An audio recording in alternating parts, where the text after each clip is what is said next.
المركبة دي هتتحرك بسرعة الضوء وهي أصلا لها كتلة.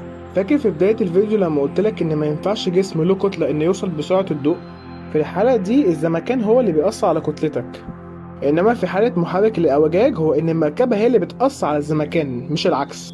وبكده هتكون المركبة دي حلت مشكلتها اللي هي الكتلة، وبكده نقدر نقول إن المشروع ده ناجح نظريا.